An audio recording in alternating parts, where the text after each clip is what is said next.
पवन चलत है सो आवन नहीं पावे।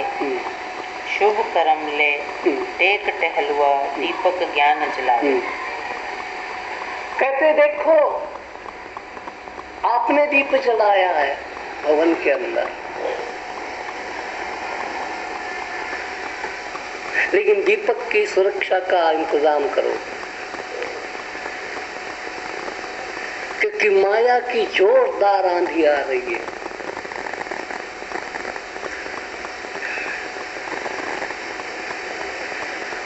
आंधी बड़ी भयंकर है, दीवा आपका छोटा है। अगर दीवे को बुझाना हो तो आंधी की कदर मत करो, आंधी का बंदोबस्त करो। अगर दीवा रखना है तो, बुझाना है तो आंधी आने दो। बीमा कंपनी का ट्रेडमार्क एक दीवा है, दोनों तरफ दो हाथ है।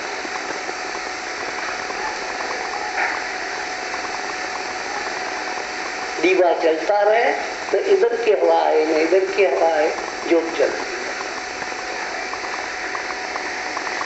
ऐसे ही आत्मा के दीवे को टिकाने के लिए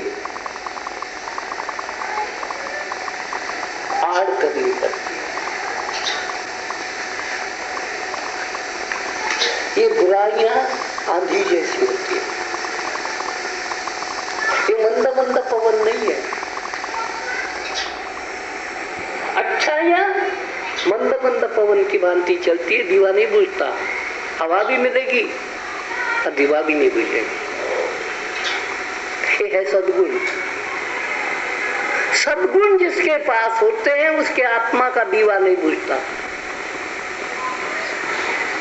और जब आत्मा का दीवा बुझा नहीं तो अंधेरा कहां से होगा?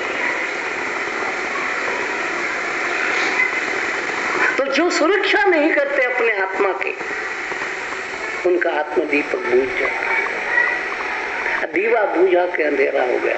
चाहे सोने का महल हो, क्या पता लगेगा सोने का है कि मिट्टी का।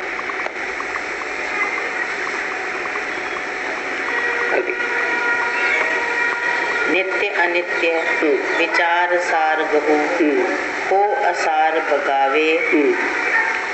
जीव रूप के रोग भगे यों ब्रह्म रूप है जावे। नित्य अनित्य विचार सार गहु को असार बगावे। नित्य अनित्य का विचार करो। यानी कौन सी चीज परमानेंट है, कौन सी चीज टेम्पररी है।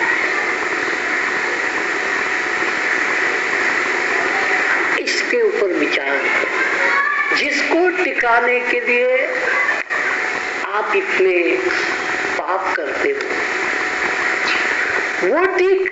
वो चीज जो है जिसके लिए अनेक प्रकार की पाप करते हो, झूठ रेप करते हो, क्या वो टिकने वाली है, नित्य की है या अनित्य की है?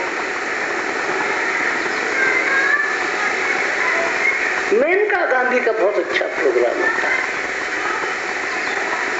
कभी कभी देखता हूँ।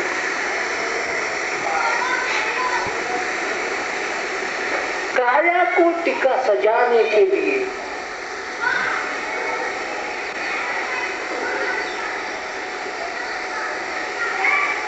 अपने रूप को सजाने के लिए कितने रूप परमात्मा के बर्बाद होते हैं वो बताते। एक बार उसकी चीज आई कि बढ़िया टोपी पहनने के लिए, और नाम भी दिया कि जो टोपी विश्वनाथ प्रताप सिंह जैसा पहनता है, जो हमारा राष्ट्र का प्रधानमंत्री बना था, उस आदमी के पास कुछ विवेक विचार नहीं है कि मैं क्या कर रहा हूं। तो वो टोपी जो सबसे कीमती टोपी है, जो ठंडी से सिर की रक्षा करती है, वो किससे बनती है? उस से तफसील से उसने बताया था।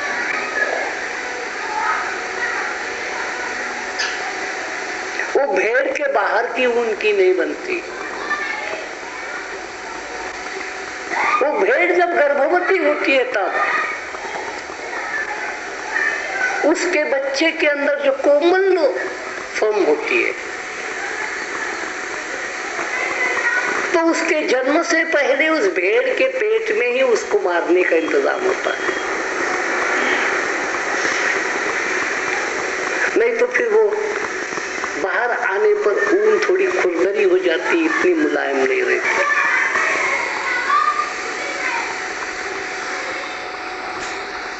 इसलिए जब और धंधे करने वालों को पता होता है, वो तारीख रखते कि इस दिन वो गर्भवती हुई भेड़, अब इतने दिन के बाद वो सूती है, तो इसके बीच में पहले लोगे तो वो उस पर मुलायम पर ऊनी नहीं आती, एक मांस का गोला होता है, फिर उस पर बरीक बरीक बरीक बरीक आयन मुलायम ऊन आने लगता है। और वो अमुक मुद्दत के बाद वो ऊन चमड़े के साथ चिपकी हुई ऊन बिल्कुल ठीक लेने के लायक हो जाती है। तब उस भेड़ को इंजेक्शन दिया जाता है मरने का, और फिर उसके पेट को चीर करके उस बच्चे को निकाला जाता है और उस पर गर्म पानी का फव्वारा छोड़ा। तो जैसे फफोला चमड़ी से ऊपर आ जाता है, ऐसे उसके शरीर के साथ चिपका हुआ जो चमड़ा होगा वो उस फफोले की तरफ फूल करके, जैसे पूड़ी आप तेल में डालते हो, बेलते हो तब तो चपटी होती है, तेल में डाल तो फूल जाती है, ऐसे उस पर फवारा छोड़ करके फिर उसका चमड़ा उभर आता है। अब फिर उसको बढ़िया बढ़िया औजारों से काटा जाता है। अब फिर नेता लोग, जिसको बड़े आदमी कहते हैं, लखपति करोड़पति, उसकी अपनी ठंड बचाने के लिए, यानी दूसरे के प्राण के बदले में अपने खोपड़ी की ठंड बचाने के लिए उसको, फिर भी आप उनको धार्मिक कहोगे अगर वो किसी चिंतपूर्णी के मंदिर में दर्शन के लिए गए, फिर भी आप उनको धार्मिक कहोगे अगर अजमेर शरीफ में जाकर के उन्होंने चादर चढ़ाई हो, तो फिर भी आप उनको धार्मिक कहोगे अगर गांधी जी की समाधि पर 2 अक्टूबर को फूल चढ़ाए हुए, क्या वो धार्मिक है? इससे अधार्मिकों की मेजॉरिटी है, क्योंकि दूसरे के बारे में चिंतन ही नहीं करना कि दूसरे का क्या होता है, मेरे भोगों के लिए दूसरे का क्या।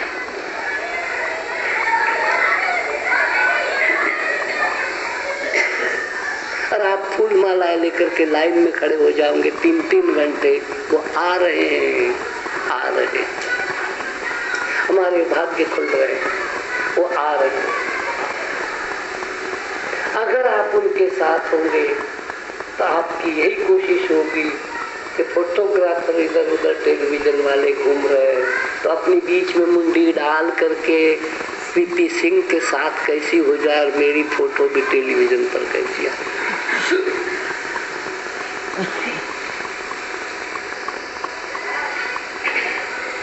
जब मेरा टेलीविजन पर प्रोग्राम था, गलती से कभी आए गए वो, क्योंकि मैं बहुत प्रॉफिटेबल आदमी तो हूँ नहीं, तो उनको कोई उनकी ग्रह दशा खराब होगी तो मेरे पास आ गए, कहते आपने टेलीविजन पर आना है, गांधी जी के बारे में बोलना है। मैंने कहा ये कुबुद्धि आपको कैसे सोची?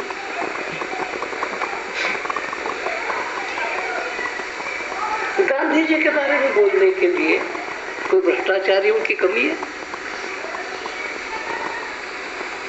चलो आप आए हो तो आता हूं। तो कहते हैं जब आपके हम देंगे टेलीविजन पर मुलाकात, तो आप गांधी जी के पास रहे हो, बहुत विनोबा जी के साथ भी रहे हो, तो साथ साथ 20-25 फोटो आप हमको दे दो, ताकि आपके उन फोटो के भी हम बीच में दिखाए, गांधी जी के साथ होते हुए, नेहरू जी के साथ होते हुए, राष्ट्रपति राजेंद्र प्रसाद के साथ होते हुए। क्योंकि उस व्यक्ति की शान तभी बढ़ती है जब बड़े नेताओं के साथ के फोटो देते हैं। तो आप कोई फोटो दे दो। मैंने एक भी फोटो मेरे पास,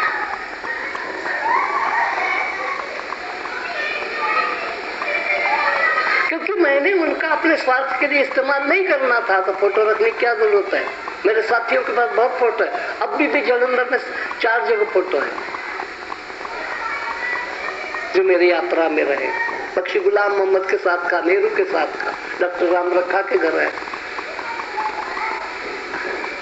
दूसरे के साथ मिलेंगे। आप मेरे घर में खोज करके देखोगे, आपको गांधी जी के साथ का फोटो नहीं मिलेगा।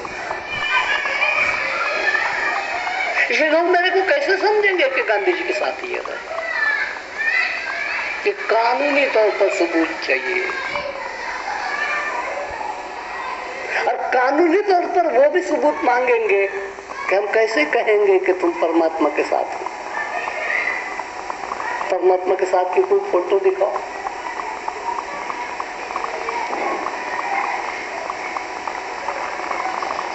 वो है,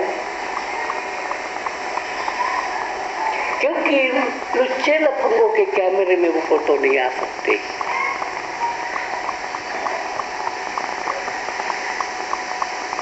परमात्मा के साथ की आत्मा की फोटो किसी संसार के मायावी कैमरे में नहीं आ सकती।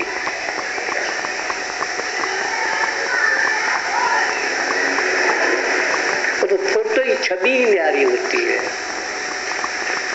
न जगत उसको देख पाता है न समझ पाता है।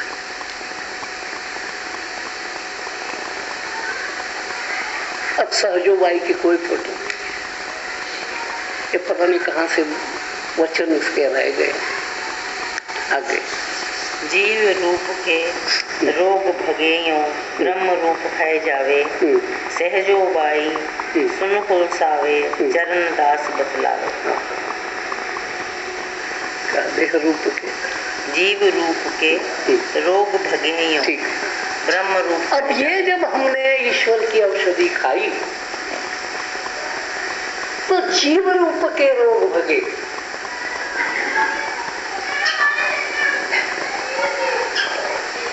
यानी काया, जीव में से शिव बनने की एक क्रिया है।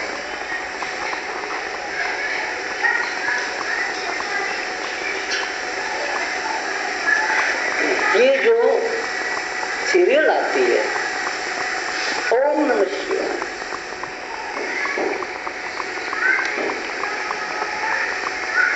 इसमें वास्तविक सच्चाई नहीं है।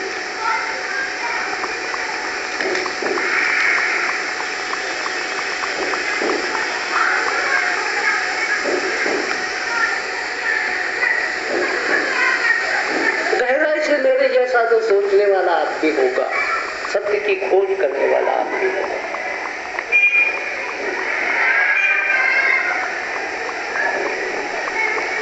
शिव परमात्मा का नाम है।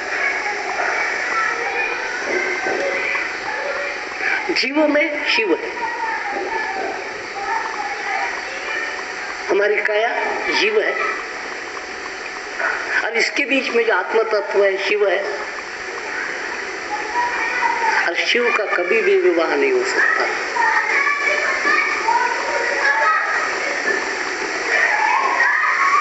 आपके भी जो विवाह हुए हैं आपके आत्मा के नहीं हुए, काया के हुए।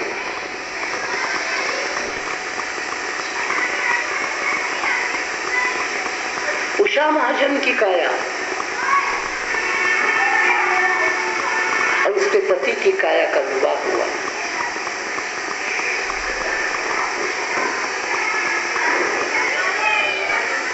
खन्ना की काया और मिस्टर खन्ना की काया का विवाह हुआ है, आत्मा का नहीं हुआ।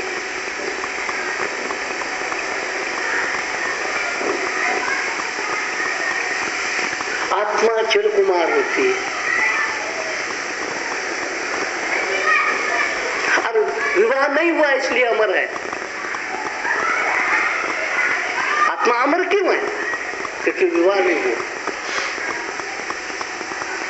परमात्मा अमर क्यों है? क्योंकि विवाह नहीं हुआ।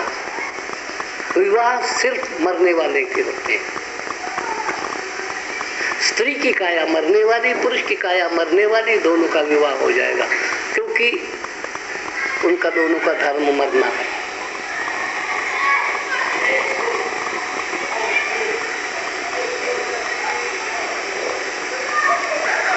किसी पत्नी की आत्मा के साथ किसी पति की आत्मा का विवाह नहीं हुआ।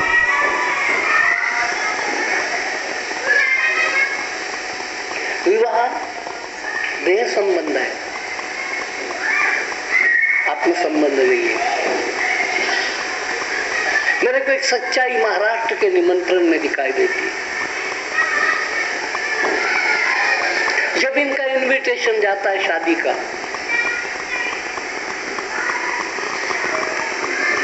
अब बदल गए होंगे वो लोग तो मालूम नहीं, लेकिन पुराने जमाने में जो पत्रिका छापते थे देने के लिए निमंत्रण पत्र, उसमें यही लिखते थे और उसमें बड़ी सच्चाई है। गंगाधर राव देशपांडे की कन्या अच्युतराव गोखले के साथ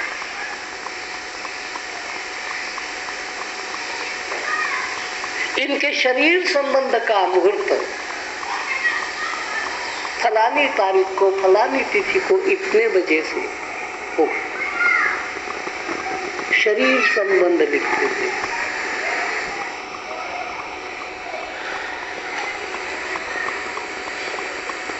क्योंकि दोनों की आत्मा अगर जब एक होती एट ए टाइम दोनों मर सकते थे।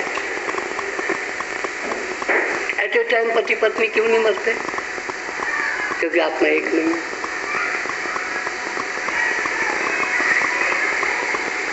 इसलिए काया के संबंध रहेंगे। काया और माया दो नहीं है।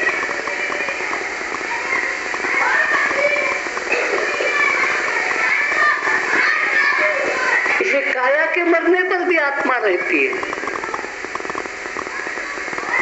यही तो गीता कहती है कि अर्जुन जैसे पुराने वस्त्र त्याग देता है, कोई फटे पुराने वस्त्र त्यागता है, लेकिन वो आदमी तो रहता ही है। कपड़े उतारने जैसा है ये देह त्याग।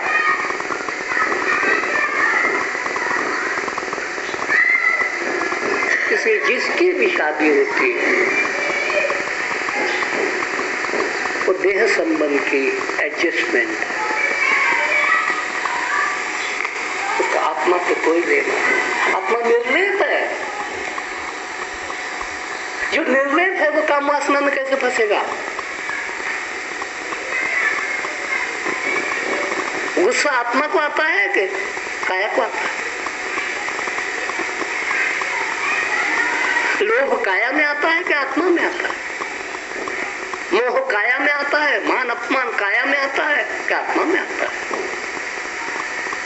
काया में आता है। इसलिए सहजोबाई कहती है कि अभी देह संबंधों का जो जन्म जन्मांतर चलने वाला तमाशा खत्म हो जाता है, क्योंकि तमाशे के सिवा कुछ भी नहीं है। जन्मे तब हंसना, मरे तब रोना, तमाशा ही। गुल्ला घोड़े पर बैठता है,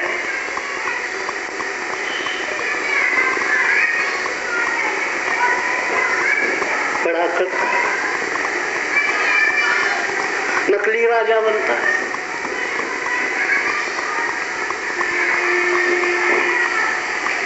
तो स्कूल का चपड़ासी,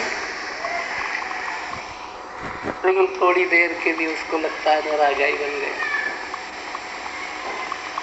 कहीं से किराए की तलवार लाएगा, रामलीला वाली गले में लटकाएगा कि राजा क्यों बने। कहीं से सेहरा किराए पर ले आएगा, चांदी का मुकुट वो सिर पर रखेगा। भाड़े की घोड़ी आएगी, भाड़े की छतरी आएगी किराए की, और ऐसा चक्कर पड़ेगा, माँ भी कहेगी राजा बन गया, बाप भी कहेगा राजा बन गया, बैंड वाले भी कहेंगे राजा बन गए, नाचने वाले भी कहेंगे राजा, दुल्हा राजा, दुल्हा राजा, दुल्हा। मैं तमाशा देखता हूँ कभी छत पर चढ़ करके, ये फुल्ला के बेटे की बारात निकली, ये है ये बेचारा भोला बुद्धू ही बन गया, राजा है कोई नहीं, चार्टर्ड अकाउंटेंट है,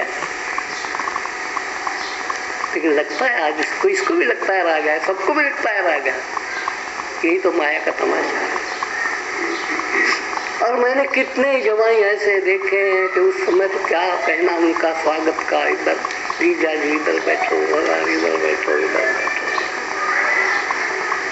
और साल भर के बाद वही जीजा जी को सास कहती है, जीजा जी जमाई राज अब जो है ना आपके सारे की शादी है, अब क्रोकरी लाएंगे तो पता नहीं कम लाएंगे ज्यादा लाएंगे, जरा क्रोकरी गिन लेना कितनी प्लेटें हैं, कुर्सियां ठीक लगी है देख लेना। मैंने कही राजा तेरा क्या हाल हो गया, और राजा क्रोकरी गिन रहा।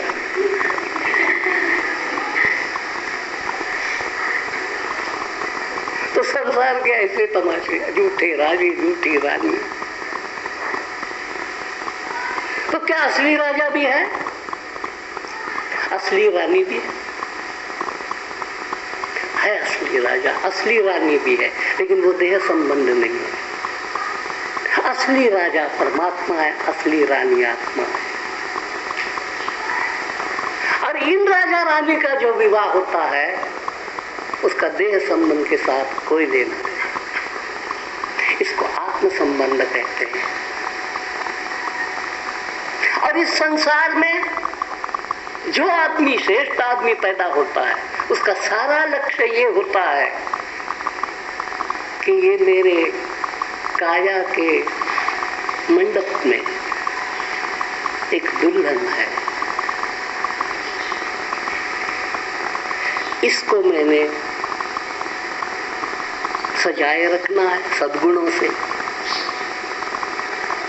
क्योंकि आखिर ये एक दिन परमेश्वर इसको लेने आएगा और उसको समर्पण करना है। आत्मा और परमात्मा का विलय यानी एक रूप होना, जो रूप परमात्मा का वही रूप आत्मा। क्या ऐसा हमारी बाहर की शादी में होता? जो रूप व्यास का वही रूप उसके घर वाले का होगा? कभी नहीं होगा। वो बड़ी बड़ी मुच्छों वाला मुच्छों रहेगा, अरे बिना मुछ की रहेगी, एक रूपता क्या होगी?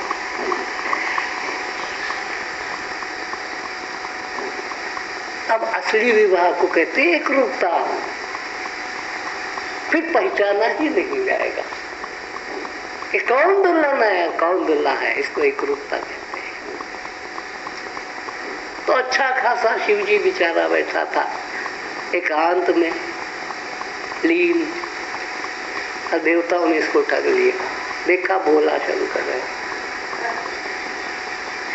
नारद मुनि आ गए, विष्णु आ गए, सारे चला गए मेरी नजर में, ब्रह्मा जी भी आ गए। उसको कहे जागो, क्या कर रहे हो? वो तो निर्गुण निराकार ध्यान समाधि में मस्त था, ठग पहुंच गया। मैं अगर शिव जी की जगह होता और उन्होंने कहा होता कि सृष्टि की रचना करनी है ब्याह करो, तो मैं कहता है नारद जी तू क्यों नहीं करता? ब्याह बड़ी अच्छी चीज है तो तू ही कर ले, विष्णु भगवान कर ले और ब्रह्मा कर ले, मेरे को क्यों करते हो? लेकिन वो भोलानाथ नाम ही उसका भोला जो है इन त्रिपुटी के जाल में फंस गया, ब्याह करने को तैयार। और ब्याह के बाद हर एक आदमी पछताता हुआ मैंने देखा। अब परमात्मा से छुटकारे की प्रार्थना करता है, भले जवानी में न करे बुढ़ापे में तो करते ही।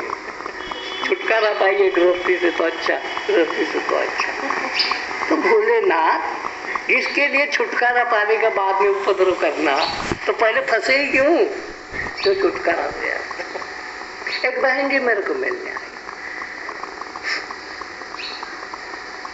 थोड़े दिन हो गए,